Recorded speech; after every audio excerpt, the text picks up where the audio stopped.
Hello everyone, achieve your goals में आपका स्वागत है। आज के इस वीडियो में मैं आपके लिए लाई हूँ सीटेट में सीडीपी में एक टॉपिक प्रतिभाशाली बालक। इस टॉपिक पर बहुत सारे प्रश्न पूछे जाते हैं। आज मैंने सीटेट में पूछे गए कुछ प्रश्नों को इस वीडियो में शामिल किया है। तो शुरू करते हैं आज का वीडियो।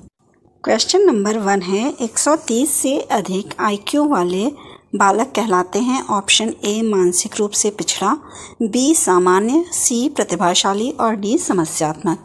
130 से अधिक IQ जिनकी होती है उन्हें कौन से बालक कहा जाता है? प्रतिभाशाली बालक। तो ऑप्शन सी सही होगा। क्वेश्चन नंबर 2 है, प्रतिभाशाली बालक की विशेषता होती है ए एक से अधिक विषयों में कमज़ोर होना, बी अत्यधिक उत्तेजित होना, सी अमूर्त चिंतन की अधिकता होना और डी उपयुक्त में से कोई नहीं। प्रतिभाशाली बालक जो होगा उसकी क्या विशेषता होगी कि वो अमूर्त चिंतन की अधिकता होगी। वो चीज़ों के बारे में, जो चीज़ें नहीं दिख रही हैं उसके बारे में भी अच्छे से सोचता है, उस पर विचार करता है। तो ऑप्शन सी हमारा सही होगा। क्वेश्चन नंबर 3 है, प्रतिभाशाली बालकों के लिए शिक्षा का सफल एवं उपयोगी कार्यक्रम वह हो सकता है जिसका उद्देश्य उनकी विभिन्न योग्यताओं का विकास करना हो। यह कथन है ऑप्शन ए हैविंगहर्स्ट का, बी स्किनर का, सी क्रो एंड क्रो का और डी सीरियल बर्ड का। ये कथन किसका है? हैविंगहर्स्ट का है। तो ऑप्शन ए हमारा सही होगा। क्वेश्चन नंबर 4, वे बालक जो प्रत्येक क्षेत्र में औसत बालक से अधिक तीव्र, बुद्धिमान, शारीरिक स्फूर्ति वाले एवं जीवन में अधिक सफलता पाने वाले होते हैं कहलाते हैं। ए पिछड़े बालक, बी प्रतिभाशाली बालक, सी विकलांग बालक और डी समस्यात्मक बालक। कौन से बालक होंगे जो सामान्य बालक से ज़्यादा तेज होंगे, अधिक सफलता पाने वाले होंगे, शारीरिक स्फूर्ति अधिक होगी और बुद्धिमान होंगे? प्रतिभाशाली बालक। तो ऑप्शन बी हमारा सही हो जाएगा। क्वेश्चन नंबर 5 है, अत्यंत प्रतिभाशाली बच्चों का सामाजिक एवं भावात्मक प्रतिबिंब कैसा होता है? ऑप्शन ए शिक्षकों के प्रिय पात्र होते हैं तथा वे चिंतन एवं न्यायशीलता के खेल पसंद करते हैं, बी खेलना उनको अच्छा नहीं लगता है, सी मित्र मंडली से दूर रहते हैं और डी पुस्तकों में ही जमे रहते हैं। कैसे होंगे प्रतिभाशाली बालक? शिक्षकों के प्रिय पात्र होंगे और चिंतन एवं न्यायशीलता के खेल पसंद करते हैं। तो ऑप्शन ए सही होगा। क्वेश्चन नंबर 6 है, प्रतिभाशाली बच्चों के लिए कैसे पाठ्यक्रम की आवश्यकता होती है? ए सामान्य, बी विशिष्ट, सी ज्ञान संवर्धित तथा नवीनता के प्रयोग वाले और डी उच्च स्तरीय। कैसी होगी प्रतिभाशाली बालकों के लिए? ज्ञान संवर्धित और नवीनता के प्रयोग वाले, जिसमें ज्ञान हो और नवीनता के प्रयोग हो, नई नई चीज़ें प्रयोग करने का मौका मिले। तो ऑप्शन सी सही होगा। क्वेश्चन नंबर 7 है, एक शिक्षिका अपनी कक्षा के प्रतिभाशाली बच्चों की योग्यताओं की उपलब्धि चाहती है। अपने उद्देश्य की प्राप्ति के लिए उसे निम्नलिखित में से क्या नहीं करना चाहिए?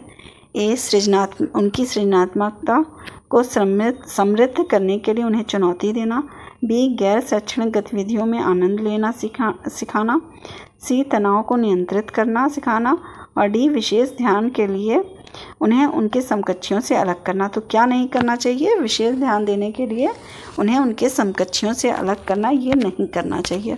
ऑप्शन डी सही होगा। क्वेश्चन नंबर 8 है, प्रतिभाशाली शिक्षार्थी है ए अभिसारी चिंतक, बी अपसारी चिंतक, सी बहिर्मुखी और डी बहुत परिश्रमी। कैसा है प्रतिभाशाली शिक्षार्थी? अपसारी चिंतक है। ऑप्शन बी यहाँ सही होगा। क्वेश्चन नंबर 9, डैश के कारण प्रतिभाशालीता होती है? ए आनुवंशिक रचना के कारण, बी वातावरणीय अभिप्रेरणा, सी ए और बी दो का संयोजन और डी मनोसामाजिक कारक। किसके कारण प्रतिभाशालीता होती है बच्चे में? ए और बी दोनों होगा, आनुवंशिकता के कारण भी और वातावरणीय अभिप्रेरणा के कारण। तो ऑप्शन सी हमारा यहाँ सही हो जाएगा। क्वेश्चन नंबर 10, प्रतिभाशाली शिक्षार्थी को ए ऐसे सहयोग की आवश्यकता होती है जो सामान्यतः विद्यालयों द्वारा उपलब्ध नहीं कराए जाते, बी शिक्षक के बिना अपने अध्ययन को व्यवस्थित कर लेते हैं, सी अन्य शिक्षार्थियों के लिए अच्छे मॉडल बन सकते हैं और डी अधिगम निर्याज्ञ नहीं हो सकते। क्या है? प्रतिभाशाली शिक्षार्थियों के लिए क्या होता है? ऐसे सहयोग की आवश्यकता होती है जो सामान्यतः विद्यालयों द्वारा उपलब्ध नहीं कराए जाते। तो ऑप्शन ए यहाँ सही होगा। क्वेश्चन नंबर 11 है, प्रतिभाशाली विद्यार्थियों के लिए निम्नलिखित में से कौन सी गतिविधि सर्वाधिक उपयुक्त है? ए, दी गई संकल्पनाओं के आधार पर मौलिक नाटक लिखना। बी, 5 पाठों के अंत में दिए गए अभ्यासों को एक बार में हल करना। सी, शिक्षक दिवस पर कक्षा को पढ़ाना। और डी, अभी हाल ही में हुए स्कूल मैच का प्रतिवेदन लिखना। जो प्रतिभाशाली बालक है उनकी प्रतिभा को कैसे बताया जा सकता है कि उनको एक संकल्पना के आधार पर मौलिक नाटक लिखने को कहा जाए। तो ऑप्शन ए सही होगा। क्वेश्चन नंबर 12, प्रतिभाशाली बच्चे। ऑप्शन है ए, मानव के लिए महत्वपूर्ण किसी भी क्षेत्र में अस्वभावतः अच्छा निष्पादन करते हैं। बी, सामान्यतः शारीरिक रूप से कमज़ोर होते हैं और सामाजिक अंतःक्रिया में अच्छे नहीं होते हैं। सी, सामान्यतः अपने शिक्षकों को पसंद नहीं करते। डी, बिना किसी सहायता के अपने सामर्थ्य का पूर्ण विकास करते हैं। इसमें क्या होगा सही आंसर? प्रतिभाशाली बालक क्या होते हैं? बिना किसी सहायता के अपने सामर्थ्य का पूर्ण विकास करते हैं। ऑप्शन डी सही होगा। क्वेश्चन नंबर 13 है, प्रतिभाशाली बच्चों के संदर्भ में संवर्धन का अर्थ है। ऑप्शन ए, आकलन की प्रक्रिया का संवर्धन करना। बी, शैक्षणिक गतिविधियों के संपादन में संवर्धन। सी, सह शैक्षिक गतिविधियों के संपादन की गति को बढ़ाना।